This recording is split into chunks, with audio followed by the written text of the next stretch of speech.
Hey guys, happy will be day again. This is Warwick from BeeWareOnline, and today, at the moment, we're going to be interviewing our guest Lukas, who's a full-time bee remover.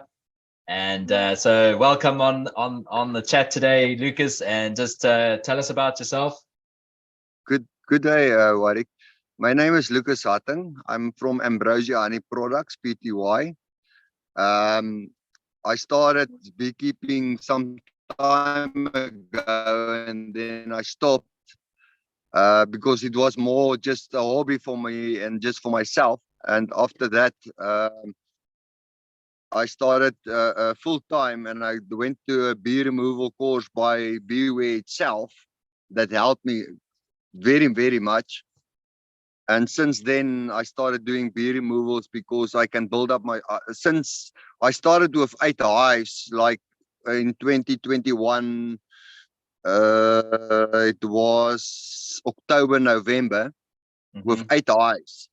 And I mean, at this stage, I'm more with all the bee removals I did in the past year. I'm almost about 60 to 80 hives already Wow, up.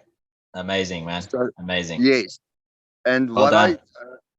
yeah, yes. And the other thing is, what I want to tell people is, if you start doing bee removals as well, it is a very intense job, but your bees, I bought some swarms from people that did splits and stuff.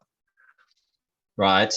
But what I realized is I had much less hive beetles in bee removal colonies than in breeded colonies. That's very interesting for me as well. I don't know if you picked it up before as well, Warwick. I That's can see very it's interesting. yes. I did one time. I did a hive underneath a wooden floor in Waverley. It was 3 meters long, 2.5 meters wide, and one and a Sure. half meters thick. From the top to the bottom was a 1.5 meters. It Amazing, was a man. massive colony, and that bees is going crazy. They just making honey like crazy. And what I also see is, even with the bee removals, is my bees is much bigger than the ones that I bought from people that actually did splits and stuff. Right. So the smaller your bees is, the less food and stuff they can bring into the hive. That's Yeah. also something that I Yeah. realized. Yeah. The less Um, productive they are, the less healthy they're yes. going to be, all of that sort of thing. Yeah. Unfortunately, I'm one of that guys that don't, because if they were living underneath that floor for 10 years, nobody fed them anything. No, Nay? that's right. Yeah. Nobody tampered with the hive. Nobody, they left the brood site totally alone. And Mm. what I can see with that specific colonies is that it's 10 times better productive than the others. Even with my hives I have now, I will maybe once a year, just before the summer, just open my brood box and just see what happens there, just to make sure it's not honeybound. Mm. But they flourish much better than the ones that we did a split where we took 10 hives and they're totally different, where everybody told you, you must change your frames every 6 months, year or whatever. And the other ones is just flourishing, and they have less hive beetles than all the others that was totally managed. So it just tells you that if you leave them alone and it's a big colony, they manage themselves. Yeah. No, and I mean that's a good point, because that's exactly the kind of beekeeping practices I've had from the beginning, from the start, that I got involved in over 2 decades ago. I really believe that it's the more natural the beekeeping is, the better it is for the bees, and that means it's better for Yes. you in the end as a And that's beekeeper. what I realizing Yeah. as well, because the bees Mm. that we don't tamper and we don't exchange everything every now and then, it's tripling the honey. For instance, the farm on Cullinan, it's 800 hectares with bluecombs. Oh. And we have still one of the old Boere spinners with the lead head on the drum. I'm still trying to save money to buy one from you. Okay. Um, because we increase with hive, so we have, because that one can only spin 4 frames at a time. So you must know, if I I did see. like 20 supers at one night, it takes me a week to just Oi, oi, go oi. through them. So, Yeah, that's a but yeah, crazy. if I spin my honey out as well, it takes me 3 weeks on that farm, if the bloekoms is in full bloom, to just go and replace the super again. Hmm. Within 3 weeks, I can harvest honey. Again, yeah. Now that's exactly the process we talk Yes, about, in our training and stuff like that. If you've got the right food, then yes, for the bees, and you're looking after them, and you're planning your stuff out, you got to do some brood management in the year. But I really do yes, keep it to a minimum myself, and yes, like you say, then and you're harvesting with an extractor, you can yes. really kind of boost your harvesting time and your production over Be- time. So what Because we the, must do is we must organize for you to come and rent one of the 8-frame electrics from us, man. And then you yes, can just take it for the weekend or something. Pick it up on the Saturday morning, bring it back Monday morning, and then you class, yes, yeah, But I used to do that before, like 6 years ago. I used to rent some of the machines out, but yeah, we stopped that for a couple of reasons. But I'm happy we must talk. We'll talk, and we can sort that out for yes, you. yes, yes, yes, But Lucas, man, so you're doing bee removals, and yes, you pollinate, and you're doing honey production. yes. What else are you I doing? have 2 farms with, at this stage, we also have 2 farms with macadamia nuts. But like I say, they're only about September to December, then the nut trees is finished. Yeah. But also what's nice is there's also bloekom trees around. So if I want to do pollination, I don't move my hives from one farm to the next farm like some people, because we also saw there that your bacteria and stuff is worse, and your bees is getting less efficient if you move them only to pollination sites. Mm. I'll rather make an agreement with the farmer.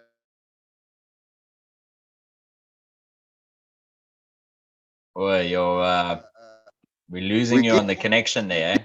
other type of food if the food is finished, that there is enough other food around for them to go through the year. Okay. Like I said, there was a lot of studies done recently as well that showed that the more you move your hives, the more your hives is to go to a better situation. That's right. Yeah, and actually, that's a study. I think I put that in one of my videos recently. Actually, that research. The more you move the hives, absolutely, the less efficient they become. So it's much more important to find the location, like we teach in our courses, man. Not just our bee removal courses, because you got to manage the bees after you get the bees removed, right? You got to transfer them somewhere, Yes, relocate them, and then you ideally should be keeping them. That's one of the models. That's the best yes, model. And then yes, following that yes, would be that you could sell them on, to somebody else. But the idea is yes, you're selling them on to somebody who knows what they're going to be doing with the bees. And yes, yes, yes, and either way, somebody's keeping them, hopefully. But yeah, the idea is yeah, to move them less and give them opportunity to grow strong flourish. and produce, man. Yes. Yeah, and produce honey and create diversity, biodiversity. That's the food. That's the real aim in the end, for me anyway. That's our motto and our mission. Mm. But now, why did you decide Even here by bees? my house, I actually, man, this was all, like I say, I did like 2 or 3 hives previously in my life. And when I was stressed and stuff, I used to have like a small chair where I sit close to the bees and seeing them going in and out, and bringing different colors, pollination in, of pollen in. The one time they bring in white, the next one is bringing orange, the one Yeah. brings a dark brown. So even I don't know if I send you that picture where we had one pollen cake, full cake, that had like 20 different types of pollen on that one color, between the Wow. colors. Oh, That that's was amazing. got to be So stunning. yeah, That. Yeah. yes, yes. Beautiful, man. Beautiful. So, And I okay. must So, say, what's also funny is with the last rains, I don't know, something's wrong with my bees, because if it's 15 degrees or 12 degrees, they still fly out and come back. So okay. usually they say after 16, underneath 16 degrees, bees is more bound to the boxes. Hmm. But for Well, me, I experienced since 4 o'clock in the evening till 7 o'clock at night.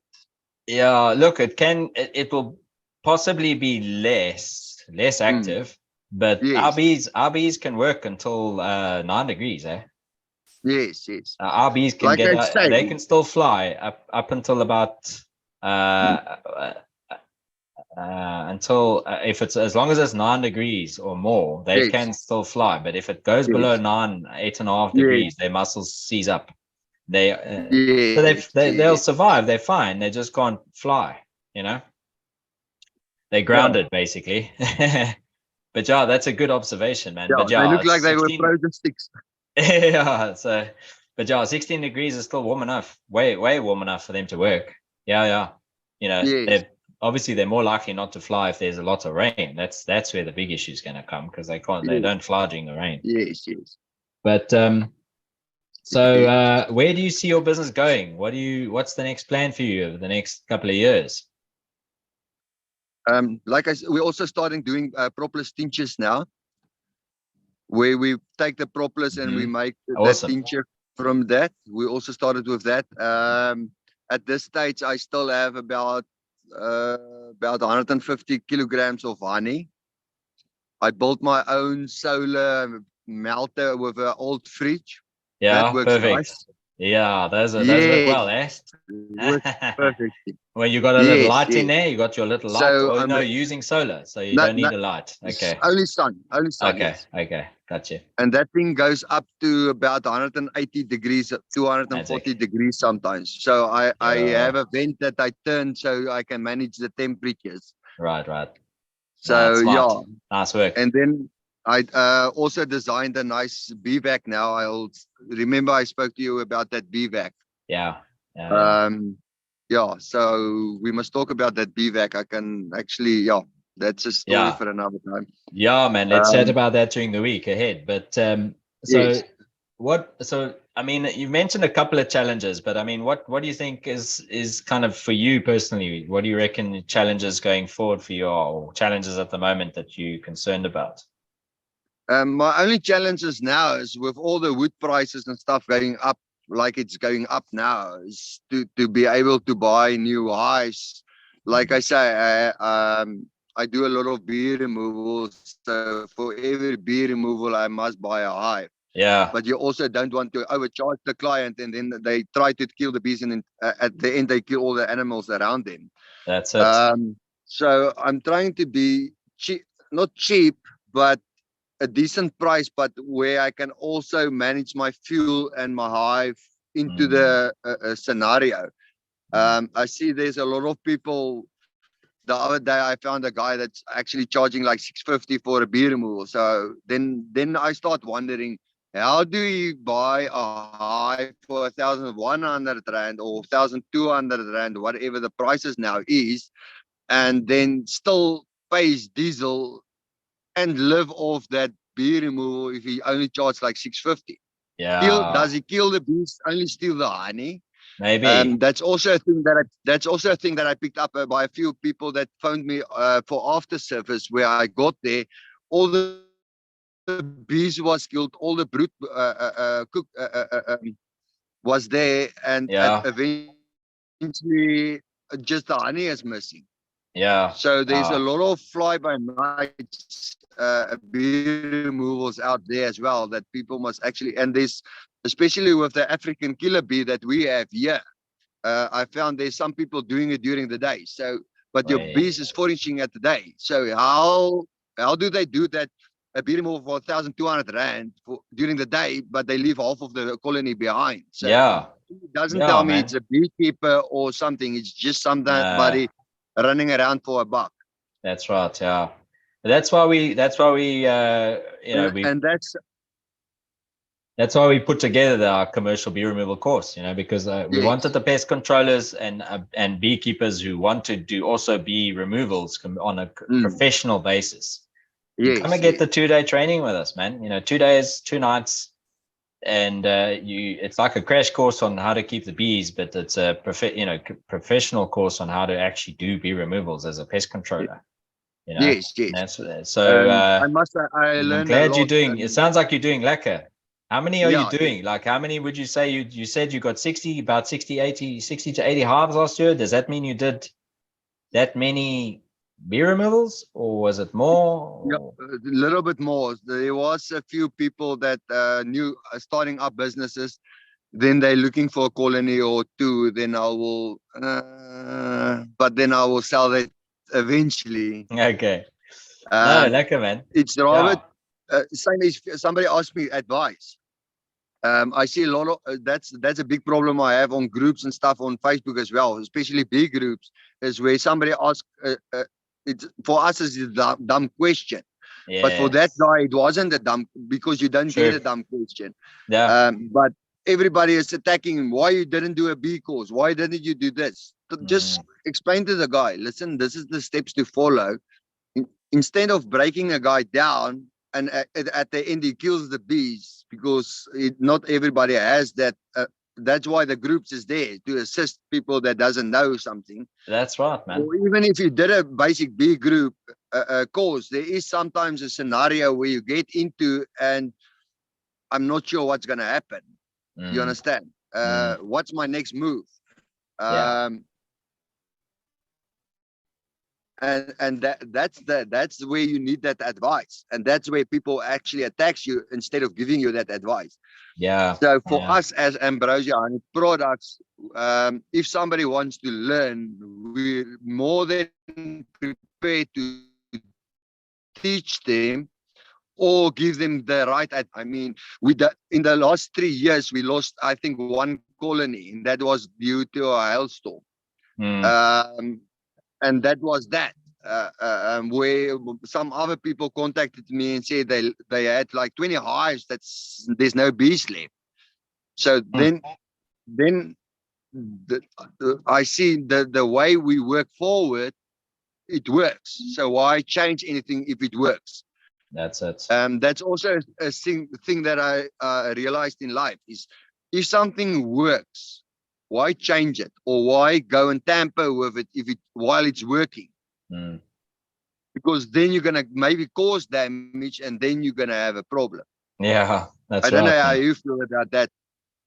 Yeah, no, I feel the same. I think, let the bees do their thing, and then when there's people asking, that's what I've done. That's been my whole motto for the last 20 years, is if you can teach somebody about beekeeping.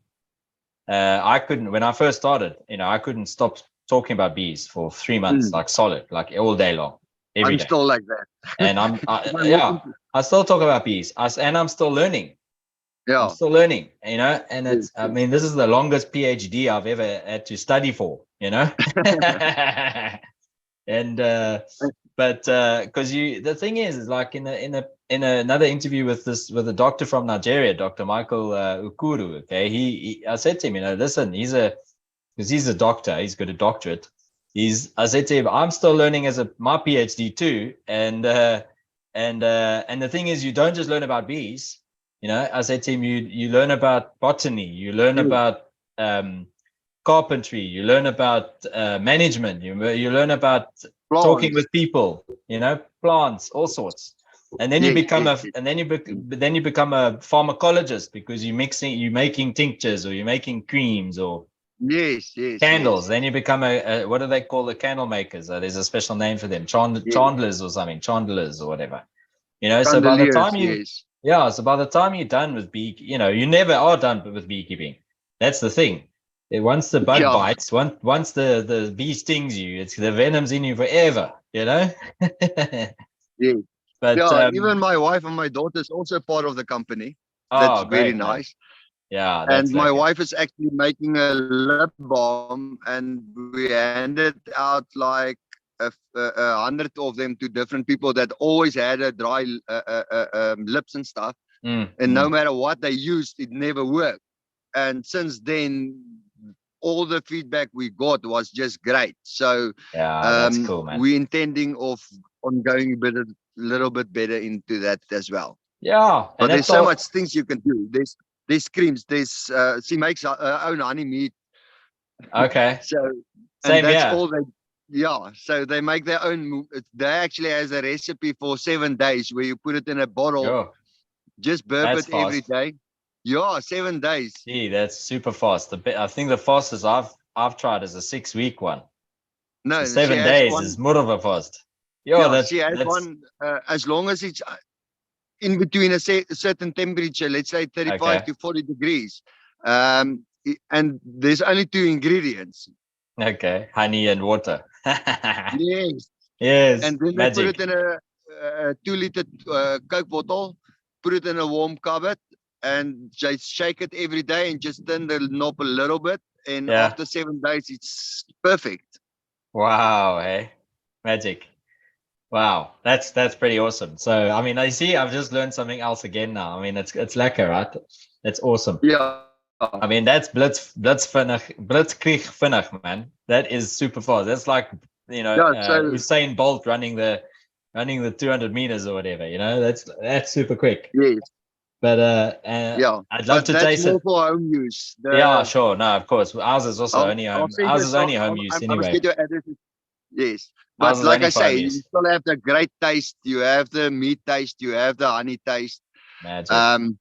The longer you at 7 days, most of the sugar taste is gone, so it's not as sweet anymore. It's starting getting Okay. sour.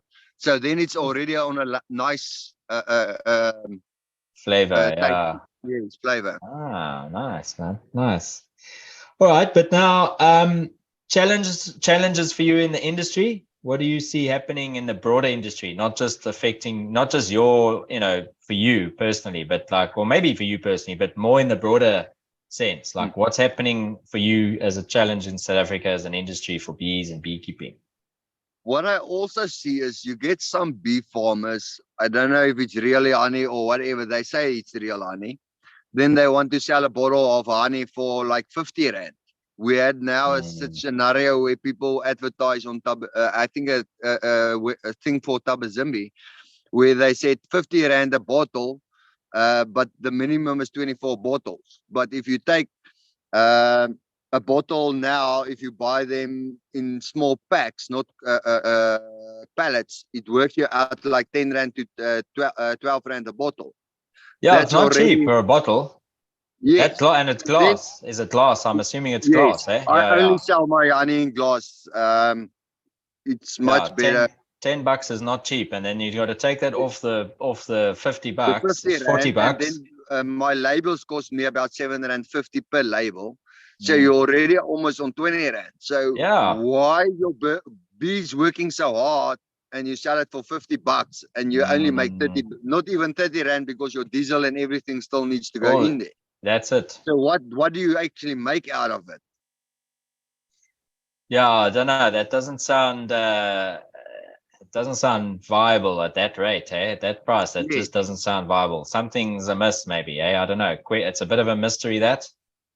Yes. But yeah. But then some people tells me always they have like 2.5 tons of honey. Then I tell them, how do you get that? Because I can't even manage to store 100 kilograms of honey at my house because it's gone in 1 week or 2 days.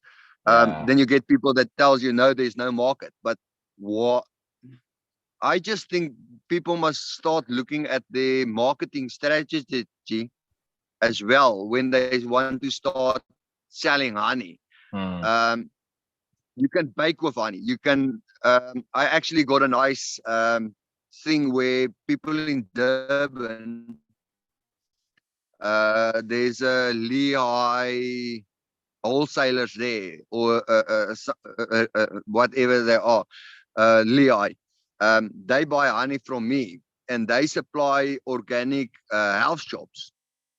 And every week I get orders. Nice. For instance. Yeah, that's gift. So yeah, man. Look, you know, you talked Yeah, about the so lip balms and that sort of thing early on. You know, we've got a recipe that a recipe book of skin creams I developed about 3-4 years ago. You know, that we sell, and you know, that thing's full of stuff, man. Lip balms, yeah. wound stuff, skin creams, Even uh if you look at hand candles, cream, foot cream, you know, face hair balm stuff. It's got 13 yes. recipes in there, man. You know, and that's I just actually, one kind of little area that you can do, you know, yes, I actually made opportunities. a beard balm and There you go. for me with a few ingredients with yeah Yeah, with actually wax instead of coconut oil, yeah, because the wax gives it a much better texture. yeah. The condition, it feels nicer. Feels nicer. Yes, It feels yes, yes, conditioned. It feels like it's yes. nice and smooth. So It's yes, not going to dry out. It's lekker. So we got a and beard it's balm as thicker. well. It feels like it's going thicker. Yeah, no, you're right. No, man, I think there's a lot of opportunities, and Oaks, I think a lot of people are starting to catch on. I've done a lot of marketing. I do a lot of newsletters, as you know. This kind of video, for example, is gonna spread a lot of what you're doing and what we're doing, and what people around the world could do as well. You know, Yes. and the more of us that share, you know, the more Mm. we are bee ambassadors, is what we call it on Yes, our courses and in our newsletters and marketing and stuff. yes, The yes, better it is for everybody, man, because then we get away from the challenges of things like fake honey, you know, yes. and That's a then big you problem, know, yeah. that's a big problem, man, because it's And I especially also, something I picked up is, um, if I go into a shop, if it's a cafe or pick and pay or whatever, as soon as the other day I was actually in a restaurant and they asked the people, "You want some honey for your tea?" And I looked at the bottle like this and I said, "No, but it's irradiated. It's from China." mm, Uh, then it's the same as sugar syrup. It's not that if it's irradiated, all the bacteria is killed. Everything that makes the honey is actually killed inside that bottle. And the next day when I got there, they actually had a real. They got some from a some farmer. local a local Yes, beekeeper. Yeah, yes. yeah, So that's what people must we. also understand what they do to the honey if it's imported honey. That's it, man. Yeah, and it's also cooked. You know, it's pasteurized. It's Yes. got to be cooked at 72 degrees, 74 degrees, flash heated, and Mm. then they cool it fast as well. And then when they, even if it's fake honey, or even if it's actually honey, you know, from Mm. nectar by foraged by bees, then Yes. they have to a lot of the chain store, all of the chain stores do that, because they don't want the honey to Mm. crystallize or granulate in the Yes. bottle on the shelf. Yes. Because why? Consumers, people who are buying it, think that it's gone off or there's something bad, when honey never Actually, goes off. It's yes. self-preserving when it does that granulating, right? So the problem is that when they heat it like that, Mm. that honey's now also, it's like you basically have turned it It's into it's into a killed. syrup as well. Yeah. So now Um. anybody who's buying that kind of honey, right, Mm. they're not really buying honey. You Yeah. know, it's no longer honey like it would be from a beekeeper that's gone and got it out of the hive and put it in a bottle without Yes. And pasteurizing it. You know, yes. And what's nice for me is what I picked up is people tell me they can actually taste sometimes like citrus. They can taste the citrus in the honey. It's not like the shop honey. All there's 600 bottles and all 600 has the same color. Where my bottles, yeah, most of them have different colors. Depends on yeah, what when I harvested them. So exactly. honey can't be always the same color. No, It can't, and it and must taste taste, and the must have taste is different different. taste. Yeah, Yes, exactly. And it's going to crystallize at different times as well yeah, if it's not cooked. and You know, if it's not heated. yes, yes. Like Yeah. you said, now some people actually don't want to buy it. I had a shop in Pretoria where my crystallized honey sells faster than my liquid honey because they say they can see that it's real honey.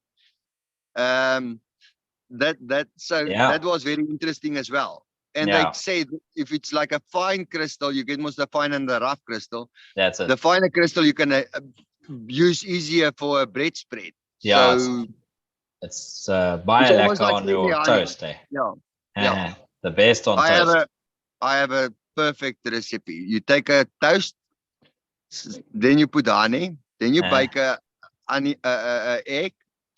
Then you put some spices over the egg. Rasper some cheese.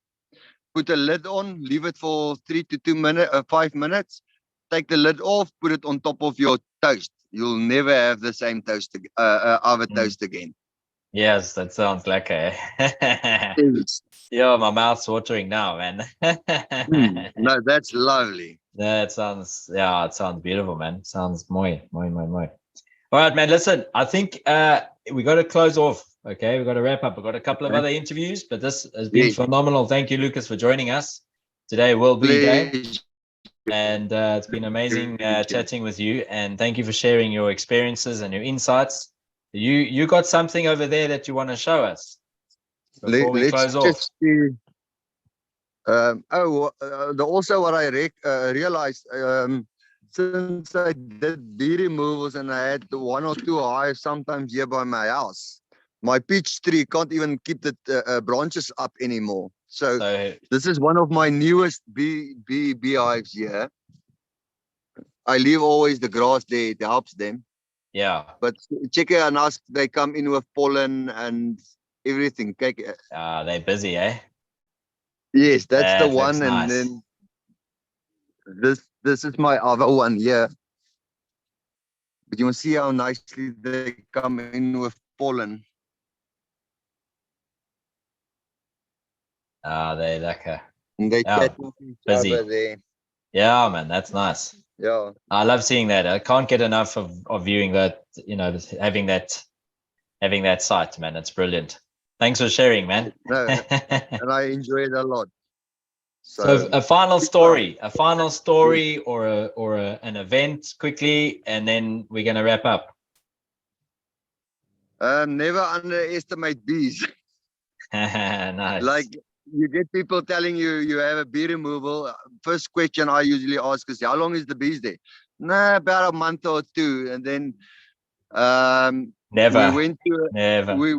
We went to a place with a wooden floor, and we went in. As I get underneath the wooden floor, the hive is almost 4 meters long, 3 meters wide, and 1.5 meters thick.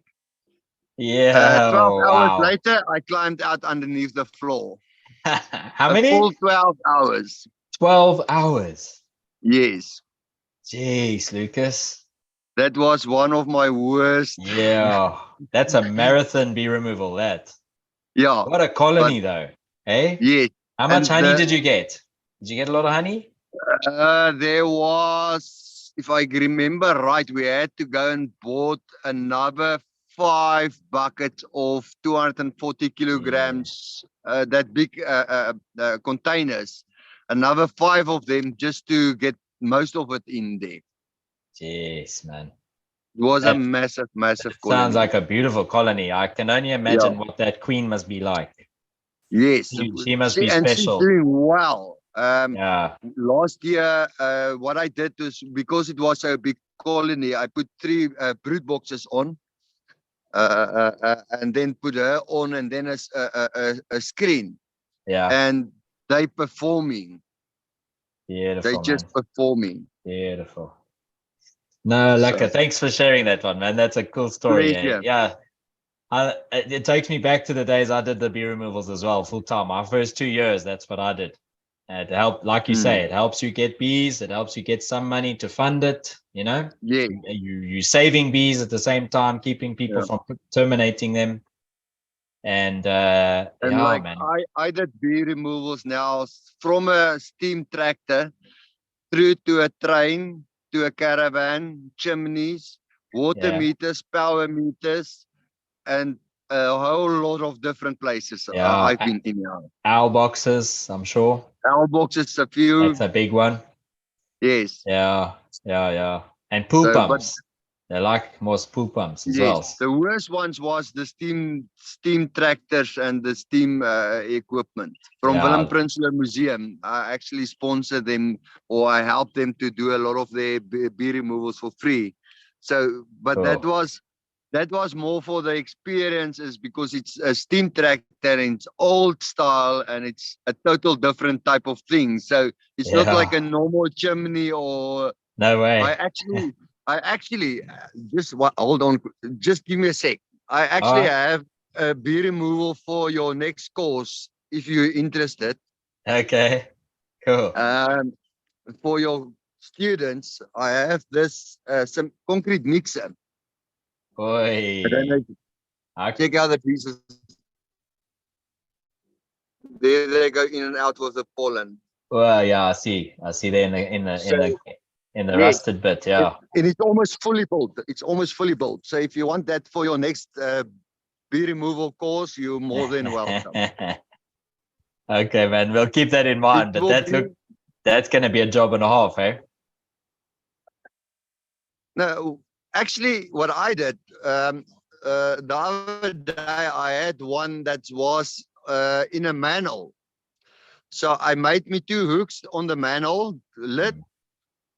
put a hose there, and I hosed the whole thing up, and then just vacuumed and cut the cakes up and just dropped it, and I was finished.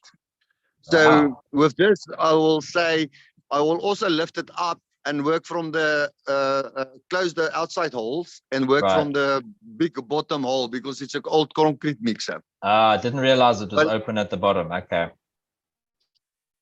yeah, Cool. so that That's that good. can be nice for a different type of training than walls and stuff. I'd say. Absolutely. Yeah, man. Thanks. Yeah. So maybe keep that for us for our next one. We'll give Yes. you a chat to that. Yeah, for sure.